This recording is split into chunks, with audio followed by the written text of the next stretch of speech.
The Transformers Red line is the Transformers' attempt at capturing the magic of the world-renowned Marvel's Legends line. Wave 1 rather unenthusiastically featured a fairly typical G1 lineup of Optimus, Megatron, and Soundwave. These days, when mainline toys have a fairly sophisticated level of articulation, eschewing the main gimmick of the franchise and releasing a line of strictly traditional action figures?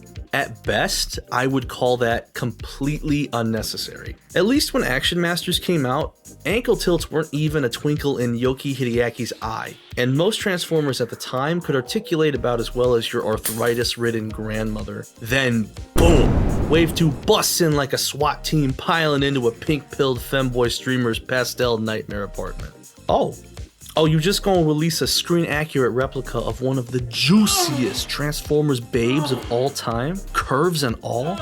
Just like that? You had my curiosity, but now you have my attention. The game has changed, with this new covenant of fan-favorite characters promised by Sam Walton himself. Let's take a look at one of RED's latest offerings, Optimus Primal.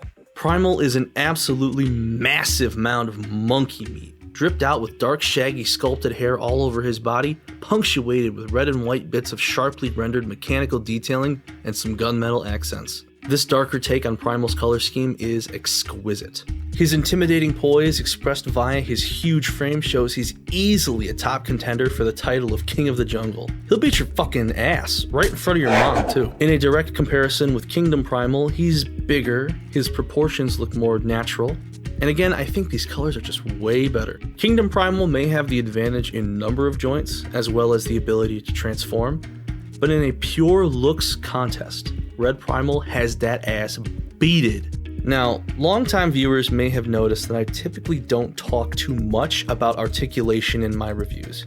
And it's because, as I mentioned, there is a rough standard that most figures meet these days, and I'd end up saying the same thing over and over again if I always covered it exhaustively. Optimus Primal is no exception, but I will mention a couple of notable things.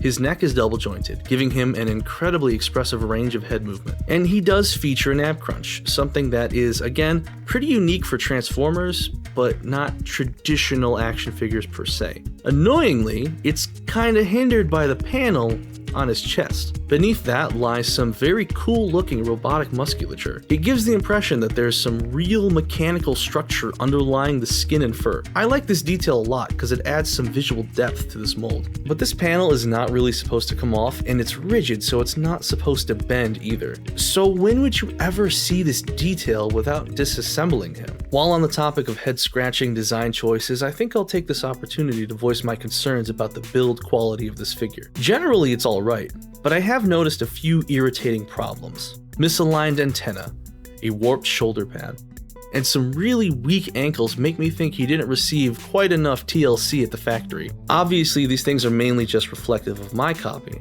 In fact, most of the joints are all really stiff. Like, I thought I was gonna break this shoulder the first time I tried to move it. That shit was tight. I'm talking Mariah Carey's throat game tight. Would you let aging pop sensation Mariah Carey suck out your pickle juice, my guy? Sound off in the comments below. But the number one most frustrating thing about this figure has to be the backpack. The backpack is held on by one single thin peg, a peg that doesn't even plug halfway into this port. So while it will stay affixed if you don't fuck with it, even slightly bumping the backpack will draw out just enough of this peg to make it susceptible to falling off. This definitely could have used either a larger connection or a second peg to keep the backpack straightened out, because otherwise I feel like I have to gently caress him with my big greasy mitt to make sure the backpack stays in place. Speaking of big greasy mitts, RED Primal includes 2 pairs of swiveling hands, and what I love about them is that the fur is molded around them. So from most positions, it maintains the streamlined design of his forearms. These hands feature real gorilla grip action, which is to say that his fingers are so tight and hard to pry apart that it's incredibly difficult to get him to hold his swords.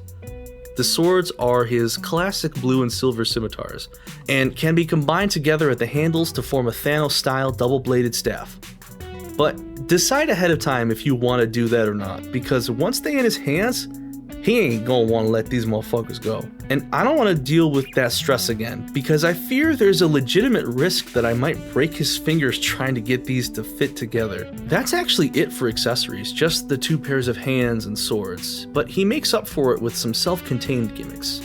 Cannons can deploy from his back over his shoulders, and a set of guns can pop out from his wrists. If I recall, he actually uses these all together in flight mode typically. But oh my god, there's no stand port to mount him on.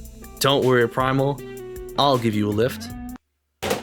I came into writing this review fully intending to be incredibly negative, cause out of the box, Optimus Primal felt like he was falling apart in my hands. But it's a fabulous looking design, and even with the blemishes I mentioned, they're not distracting enough to detract from that. Conversely, I feel this figure is somewhat limited by a lack of option parts, and certain pieces could have used fundamental structural changes to be a bit more stable. Having to constantly monitor the position of his backpack is a major flaw in my opinion. Overall, I kind of think he's just fine. If there were a bar for greatness, he's like right there.